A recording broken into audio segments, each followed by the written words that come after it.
Okay, so this is just going to be a quick tutorial on a really simple UE5 pickpocket system. Gives you the basics to work from. Because I noticed YouTube doesn't have one. So there's just like some test videos, but there's not like an actual tutorial on how to make one. So this one's really basic, just using booleans. Yeah, it's not advanced, but it gets the job done and it works. So I'll just quickly explain how it works. So if you go into this first box, you can pickpocket the enemy, but if you go into this box, so if you get too close, the enemy will hear you and then you can't pickpocket them anymore until they go back to a passive state, for example. I don't have enemy AI in my project yet, but you probably should have that set up so you've got the hearing sense available to use. So maybe bookmark this video and come back to it once you've got your enemy stuff all set up. So let's just get started. I'm just going to make a pawn because I don't have an enemy. And what I'm going to do is just add a skeletal mesh. Just going to get the money. Then we're going to need two things in this. So click the skeletal mesh. We're just going to add box collision. I'm just going to call this one alert. Or you could call this one herd or whatever you want. I'm just going to position this one. Just going to be very rough. You'll probably want to fine tune this in your game. Something like that. So if the player goes inside here, then they can't pickpocket anymore, and the player will, the enemy will hear them, and then they'll do the normal AI logic stuff that you've got set up. Then I'm going to click skeletal mesh again and get another one. Another box collision. Call this one pickpocket. Or pickpocket zone, or whatever you want to call it. And we're just going to put this one here. Something like that. So the reason why you want this gap, it's so if the player gets too close, they're not in this box still, so they actually leave this box and go inside this one. Because if these are too close, the player will still be in this box, so they'll be able to pickpocket, but we don't want that. So add a bit of a gap, just play around with it until it feels right. So once we've got that set up, what we're going to do quickly in here is on event begin play. Just going to drag off and get cast to third person character or whatever your player blueprint is called. I'm just going to highlight these, press Q to straighten them up, OCD things, and then we're going to off object, get player character, and then finally just right click on as BP third person character and promote to variable. I'm just going to call this charref, good old charref. Oops. Yeah, so once you've done that, go over to your third person character's blueprint. And I'm just going to get the E key to do it. You might want to set up an input for yours. I hate how this works. Okay, so E key. And you're going to want two Boolean variables. I already made them, but you literally just press on the plus and type in the name and make sure it's set to a Boolean, the red one. And you're going to want, see, so the way I've named it, it got a bit confusing when I was making this, so you might want to change the name or just keep it and follow along, it's up to you. So one is called pocket picked, so that means the pocket has been picked, so you can get your stuff. And one is can pickpocket, so can the player pickpocket them. So once you've got those two Boolean variables made, go ahead and just do all the player stuff now. So I'm just going to hold control and get can pickpocket. And then I'm going to hold B and left click for a branch. And then connect these up. And then out of true, I'm going to get another branch and then control left click pocket picked. It sounds like one of those Peter Piper picked a pickle pepper thing. Yeah, I had a meltdown making this with these names. But it works. So then out of true, I'm just going to put a print string. Put pocket has been picked. Now you could technically do nothing out of the true. This basically means that you've already pickpocketed the enemy and they've got no more money in the pocket or whatever, or they don't have a key anymore, or yeah, this just means that they've got nothing left. So if the player spams the E key, maybe you could play a sound, or maybe like a voice line or something like that saying, but yeah, it's not really that important. So then off of the false, I'm just going to do a print string. I'm just going to say pickpocket or pickpocket, whatever. And then I'm going to hold Alt on pocket picked. And then out of the false, I'm just going to set this to true. So here is where you do the code for a successful pickpocket. So add coins, add money, add key to the player, whatever it might be. I'm not in this tutorial. I'm not going to show how to like spawn coins coming out of the enemy or anything like that. You can find a lot of tutorials on stuff like that. You could take like a chest one and just implement that here instead of inside a chest, so the coins spawn out of the back of the enemy and then into the player. I could always make a tutorial on that, but there is a lot of them already. I don't like making tutorials that already exist or that are easy to find. But I'm just going to do, you'll want to do this probably as well. So play montage, play animation montage. In skeletal mesh, just drag out your mesh. Let me just delete. I just realized I don't need that billboard there anymore. Let me just delete that. I just noticed that was still there. Then I'm just going to get a backflip. You'll probably want like a hand reach out grab, maybe Mixamo has one, I've not checked, but yeah, if you've got a animation to like pickpocket, you'll want to put it here on the pocket picked is true. So that's it. Basically that's it for the player character input. Like I said, you'll want to add more off of this line of execution, but yeah. So now back in the enemy AI's blueprint. Also, by the way, if you have other stuff coming off of event begin play, just get a sequence node. And yeah. But if you've not, then just put it there. Okay, so what we're gonna do is let's just do the alert box first. So click on the alert box in the top left, scroll down to on component begin overlap. Just gonna drag this down a little bit. And then out of other actor, I'm just gonna get an equal and then drag car ref or char ref, your character reference, into this equals and just get a branch. So this basically means you don't technically have to do this, but you don't want if another enemy goes behind another enemy, it might mess things up, or it probably will.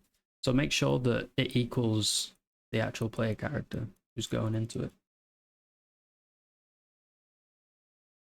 So what I'm going to do is I'm going to drag out pickpocket and I'm just going to do set collision enabled to no collision. Now, you'd probably think it would make sense to just destroy the box collision instead of setting to no collision.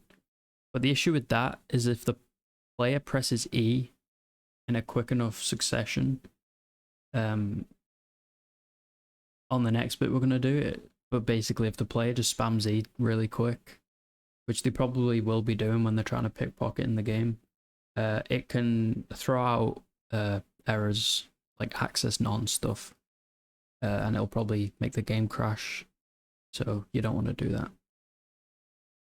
that. So yeah, this was the safest way to do it, I found, and it, like I said, it works. So I will mention quickly that what you'll probably want to do is I'm just gonna, yeah, so let's just pretend this is this. What you'll probably want to do, because you'll have assuming you've got your AI set up, after doing the make sure it's this,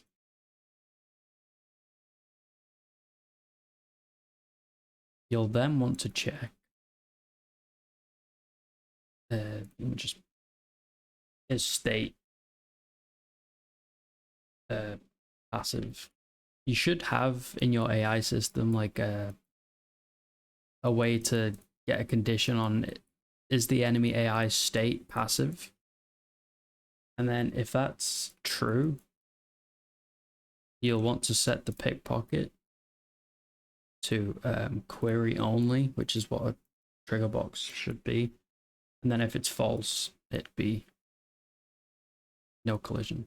So basically what this is saying is if the enemy's state is passive, so they don't see the player, then he can they can pickpocket. But if the state isn't passive, so if they've heard the player and they're now chasing, there'll be no collision, so that means the player can't pickpocket.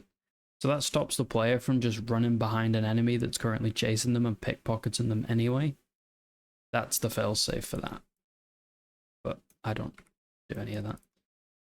So that's all I'm going to do in my alert overlap, but you'll probably want to do something similar to what I just did down there. So on the actual pickpocket box, we're just going to click pickpocket on the top left and then begin overlap, click it again, and end overlap. Whoops. So I'm just gonna, where did that go? Oh, it's up there. I'm just gonna take this, we need this again. Control D. Other actor, connect these up.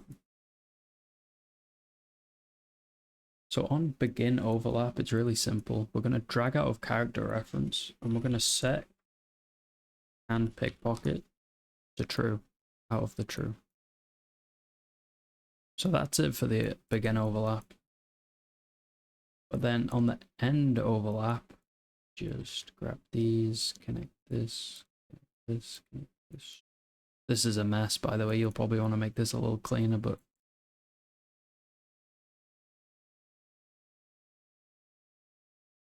so we're gonna drag out of.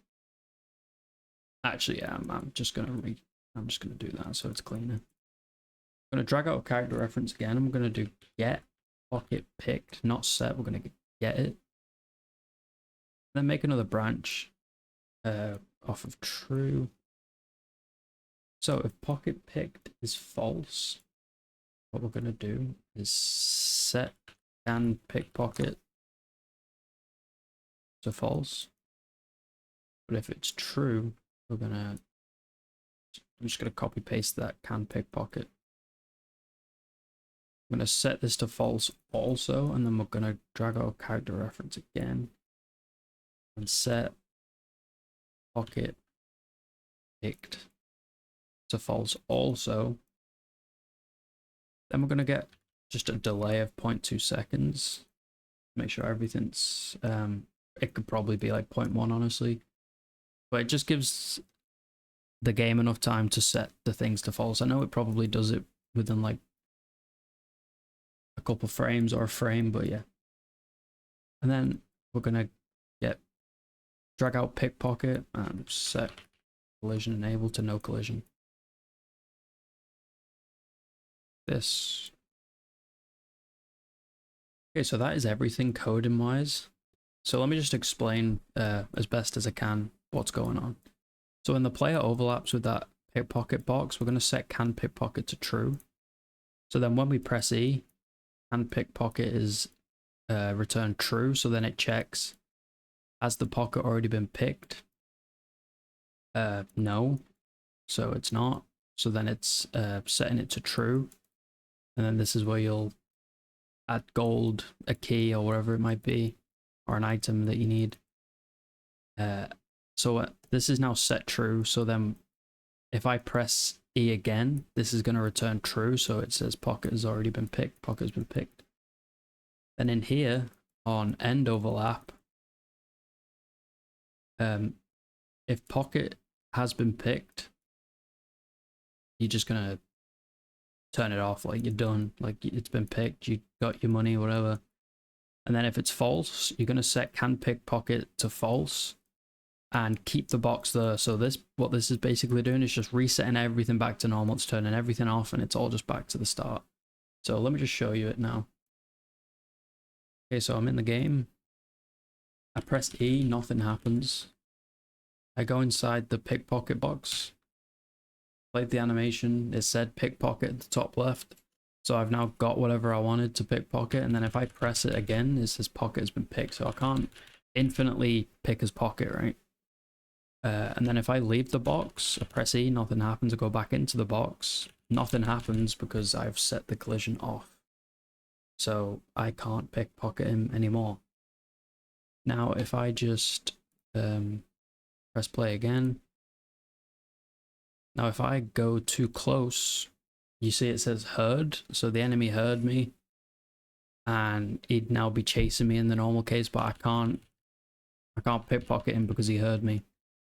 Now with the code that was previously talking about, where if the state is passive, that box has collision, and if they're not passive, it doesn't. That's how you'd want it to be, but this was just for the purpose of the tutorial. And it also works if I have more than one enemy. I'm gonna come in here, I'm gonna pickpocket him, I'm gonna leave, go back in, can't pickpocket this one, go in here. Oh, I got too close. I suck. Try again. Pickpocketed him. Pickpocketed him. I can't pickpocket them anymore, so yeah, it works. It's really basic, but it's very low cost on performance because it's not really doing much. It's just turning some booleans on and off. And yeah, I hope this helped. Thanks for watching.